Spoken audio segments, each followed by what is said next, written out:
that's that you will have an active player more than likely. So whoever it may be, that person will be. That's history. The first, because that game too. The significance of that video game increased our fandom and our passion for it, especially in the off season. My God, especially in the off. Right, so the concept of program building and all the cool elements. Also, was extremely well made product. Now, I think that's also one of the healers that can help with some of the frustrated people out there. Is if we get this damn video game back, some of y'all can relax, right? I'll tell you what, if you play it like I have, you might have the same. Like, I hate that it always bugged me that they didn't have the Cotton Bowl set up correctly every time. Like sometimes, like it was always jacked up. Like the fans, like there were some years where it was like all orange, which I'm sure you didn't mind. I'm sure you didn't mind that for me. It's like, how is the stadium all orange? I'm a simulation. I want it to be. The end zones would flip. It's like that's not the side Texas or otherwise. Like it's like it's like have some people in the room to get it right. I'm hoping, like, I know it's like we're skipping like two consoles here at this point. So I know it's like they need to bring back stadium sounds, but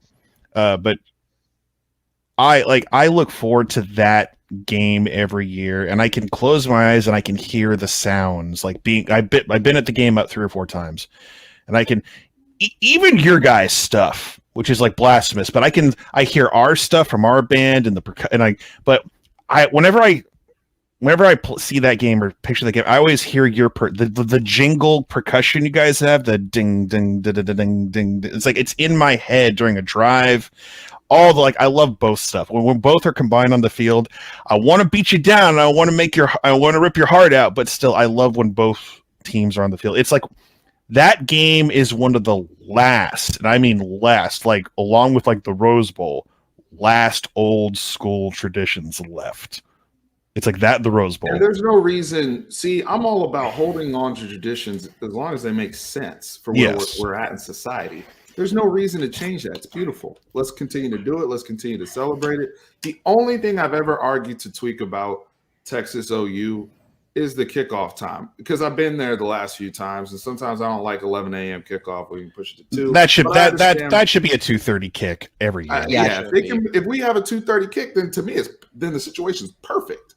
Right. So, other than that, though, like it's everybody that's there at that state fair and at that game, when we interact, especially before the game, it's not as much trash talking as you think, because it's just an appreciation for what is happening and where we're at. Right now, there's the arrogance and the confidence from both sides. We think we're gonna win, but it's not. Sure.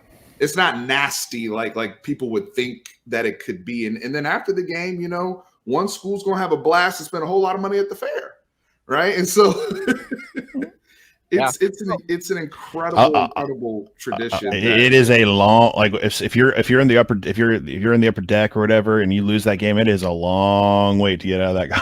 It is a long, because everyone's trying to go down this like.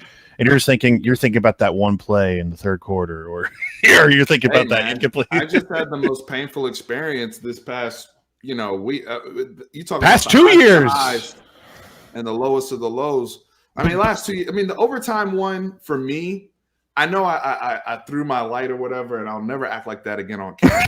I was mad in the moment, but in retrospect.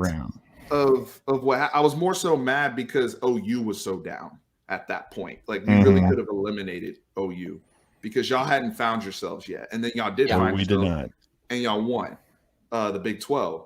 This past year, though, it just was like, wow, like this is why we made the move that we made, and Casey Thompson is slinging it, and for the collapse. The very first play you score, I'm like, oh my God, here we go. I'll never forget the noise.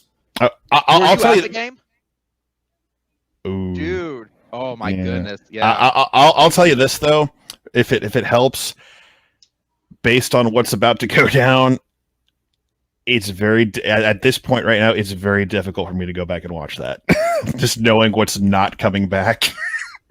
And it's like, I mean, I know it feels nitpicky. It's like, oh, you won the game. What do you complain about? But it's like, man, he's not coming back. And that game is why Texas fans are happy that he's gone, because he went all the way in his bag. He threw the kitchen sink out there. He ran literally whatever the coach could possibly do, A, to keep his team in the football game, number one, and B, 2 years in a row with the quarterback situation. And there's so many coaches that would be like, oh, I'm going to stick with my guy, and get blown out. Like Kirby Smart. I'm not benching Stetson Bennett. Kirby got lucky. He did. Yeah, he did. I want to add to that too, though, with it's like, I don't know what it was at that game. And I said it too, where on retrospect, that was the only game to me that Riley actually coached. I don't know what changed. Was it benching Spencer? Was it like, I cannot lose this game? I don't know what it is, but he dialed it. He actually came up with stuff with it. That was not. He knew he had to win that one. I think he knew. Counters. I mean, it was, and that's one of the things is that he's always been gifted it with, that USC fans should be looking forward to, is when stuff is hitting the fan, he is good at getting in the sand and drawing stuff up, drawing some stuff up. A lot of OCs struggle with that. And the thing is, when you I'm gonna look at it two ways. When you've always had good play calling and a good OC, it's hard to appreciate that until you don't have it, and then you see somebody else that does, and it's happening against your team. And I'm like, geez, he's so far ahead of PK. Well, I mean, I started appreciating him like about midway through 15, because it took him a minute in 15, his first year as OC, because he struggled a little bit. Like we were not having good starts to games, but we came. Heupel, God bless him, just he got he got a little, things went sideways, and he had a rep of like not being a very grinding recruiter, and so when we went from Heupel to Riley, it's like it took about till like that Tennessee game is where it finally started to move a little bit. He didn't want to run the ball very much, as we found out when we played y'all in 15. It was like, run the football. He still had that air raid. He was relying too much on the quarterback. Yeah. I find it funny, Sean, that you're acting like that's a past tense thing when that was all the way up to him leaving to USC. Run the ball. It's just, I mean, again, we're going back to like the nitpicking everything. I just listen, we don't have 2.5 hours for me to go on everything that went down this year and what was being said, but yeah, it's just overall. But like that game this past year, it's going to be weird because it feels if I was like, man, this might go down as like one of the greatest moments of the program, and now it's like it's one of the most significant Cotton Bowl victories between those two teams, right? And then it's turning it. It's almost feels like this is not 100%. This kind of feels like it feels like. It feels like an isolated Marcus Dupree type of thing. Yes. That's what it feels like. And it's like, and I'm not saying Caleb's a bad dude or anything, but it feels like, remember Marcus Dupree in 82 had his big game against Texas, and here's the guy. And that's what it's going to feel like. It's going to feel like the Marcus Dupree year, like in 82. And so that's the way I'm going to look at it. So but I will always go back to Roy Williams. The leap in 01 is hands down the greatest play in OU football history. It's like, and people like, what? But that wasn't for a championship. It's like, no, you don't understand. It defined, yeah. When I think of OU football, it's like one of the very first things that pops in my head. That moment. It's like, it's against your rival. It was a top 5 matchup. Musburger's on the call, national television. It's like years we've won natties. Like, it wasn't because like when we beat Florida State like 21 years ago, there was like one or two, but it wasn't like a big play. It was just good, solid defense. And then, Quentin high stepping in the end zone. That's what you think about the game. Good, solid D, Quentin high stepping into the end zone. That play right there is like, first of all, there'd be so many flags thrown for like potential targeting or whatever and everything. You can't not half the stuff that happened in that football right game.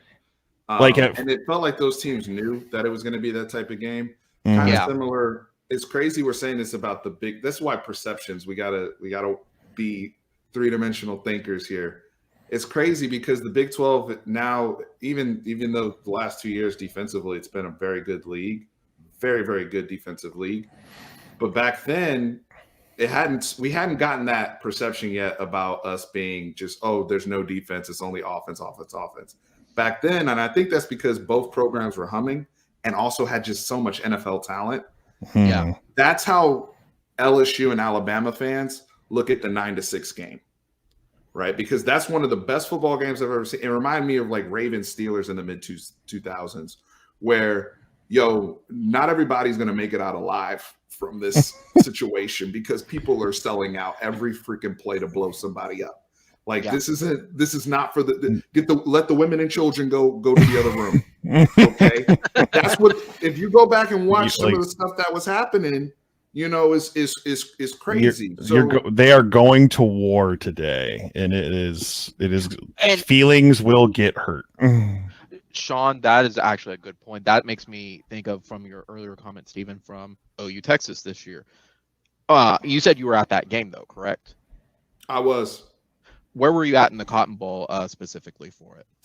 So I was right on in our end zone, right behind the goalpost, so like section 14, like right behind the goalpost where the cannon is. Gotcha. So have you been to other OU Texases? I went, so that was my third. So here's what's funny. My first Texas OU game that I ever actually went to was the Big 12 championship game with Kyler Murray. Oh, gotcha. Okay. Isn't that crazy? Like that was the first. It's technically your first. It wasn't the Cotton Bowl, but it was in the same. Right. It was in the Metroplex, and it's like I was like, when that game happened, I'm like, man, I hope they don't treat this as an audition to move this game here, please. Like, because someone's thinking, it's an audition. Let's see how it feels. The juice was fine when the game started. It's definitely not the same thing. Like, no, God, no. Not even close.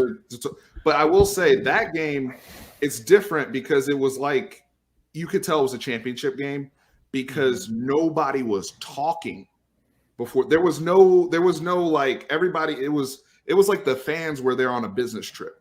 We had to come in, try to win this thing, and leave. Like there's no like kikiing and ha-haing like we are in the Cotton Bowl. Yeah. And, hey, when we go out there, we're going to go to battle, that type of thing. So my next experience was the 2019 Texas OU game. The only one I've missed since then is 2000 because of COVID and whatnot. But 2019, I did go to that game when our quarterback was sacked 78 times. So where I wanted to go with that though. So you've been to them a couple times though, but when you mentioned like the money aspect of it, this year, this game from it, I would use regardless of who won, who lost. That's out the window. To me, that is the defining atmosphere of what college football is about. Because I've been to a couple OU Texases before. I've been to several OU home games. I've been to the Sugar Bowl against Bama. That game, so much emotion on both sides of the field. The Cotton Bowl was just electric from the get-go. Just arriving at the fairgrounds, the after part, like. To me, that was the single best experience of a football game I've ever gone to. It's been it's been a one-score game every year since 14. It's consistently a really good game. I mean, it may not have like an epic conclusion every time, like we've seen the past couple of years, but it's won in the fourth quarter every year. Yeah, it's not over midway. It's not like 11 or 12 or even 13 where it's just like the game's over. Blah, blah, blah. No, it's a one-score game in the fourth quarter, and it's like a couple plays define everything.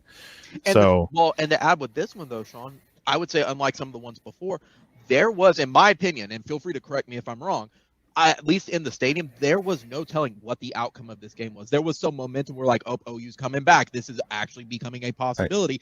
But there was nothing defining until probably the last maybe 2 minutes of the game. I was praying to whatever. I was looking up every deity on Google to pray to everyone that was available, because it's like, oh God, please let us have this.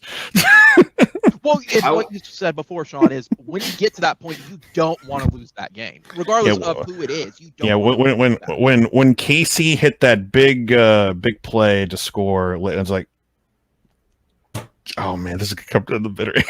I will say this though, from the Texas side, this is something that both Texas and OU fans were communicating to me, and I was getting just kind of whispers in my ear on the channel and whatnot, and I didn't pay attention to it, and they were 100% right, and it played into it because I was there physically in the stadium.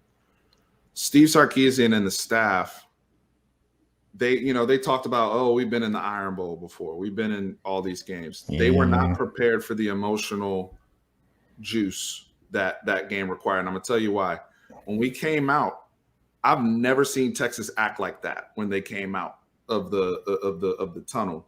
We came out like Miami in the early 2000s, just juiced.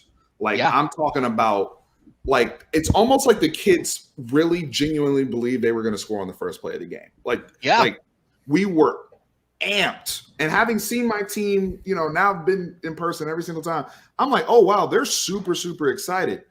But the thing is, you cannot sustain that for 4 hours. No. In that environment. And one of the things that these coaches and Lincoln Riley, having been in the game, understands is like ebbs and flows. I gotta manage these kids' their energy, their juice, and the emotion. Because I will tell you this: at the end of the first quarter, I think it was 28-7 or whatever it was. Yeah, it was something crazy. Yeah. Like that. It was something crazy, right? Yeah. I was physically tired at the end of the first quarter. I could only imagine what it was like on the sideline, because I'm like, what am I? I'm excited and whatever, but it seemed like it was 3 hours that first quarter. Yeah, right? As an OU fan, it felt like 3 hours. And that's the thing. That's the flip side of it. For when y'all were tired from cheering, we were just sitting. We're like, guys, and we had people like, it's time to leave, guys. And we're telling them, guys, there is still 45 minutes left in this game. This game is not It's a over. different atmosphere, different game. You Absolutely. Nothing makes sense. Y'all go for it on 4th and 1 on your own side of the field with the backup at the time, and he runs for a touchdown. Like nothing. That emotion. Insanity. Yeah. Well, and that's the thing, adding that in too. It was just like, to me, the defining moment, sure, the Kennedy Brooks for me was fantastic. It was like when we tied it up. And you'll remember when OU started Boomer Center, y'all started Texas Fight, and the fans started to scream at each other in that last 10 minutes of it. It wasn't just the players anymore. Oh, they were screaming at each other with it. The 50-yard line was just electric. Like, I think the noise from Kennedy Brooks when he went that last touchdown, when we're trying to at least say, all right, let's try to make Burkage kick a 50-yarder, right? To at least beat it.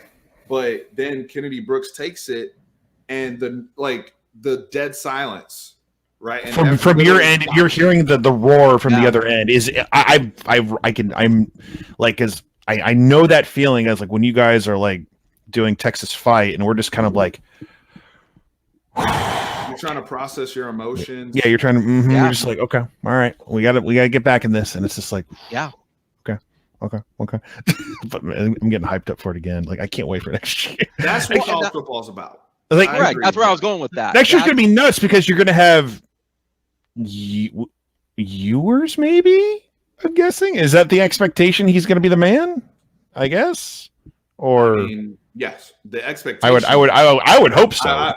But as we saw last year, everybody expected Casey Thompson to be the opening day starter, and he, loses the job up front to Hudson Card before, and Hudson Card is not transferred, and there'll be a quarterback competition. But I think if Quinn Ewers is the guy that everybody thinks that he is, and Steve Sarkisian is this master quarterback developer that his resume says that he is, once that ball starts coming out his hand, is is different. It's different. And I think by the time, now that's what's interesting about the Bama game too. It's like you don't really have any time. You got UL Monroe that you open with, and then you roll right into Alabama coming into Austin.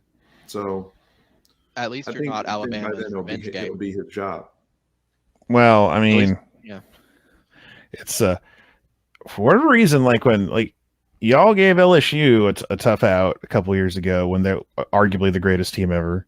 And that was a great game to be. I was like, it was just those one or two plays by the goal line you just couldn't punch it. It's like, damn, they could win this game. They could just punch it, but like it was just little, just like it was just. And the thing about the Texas LSU game though was we knew. I remember feeling I think it was during the third quarter when Jefferson started going off. At some point, I said to myself, I was like, these dudes don't look, they're not throwing the ball like collegiate people. Like Burrow's not missing. Yeah.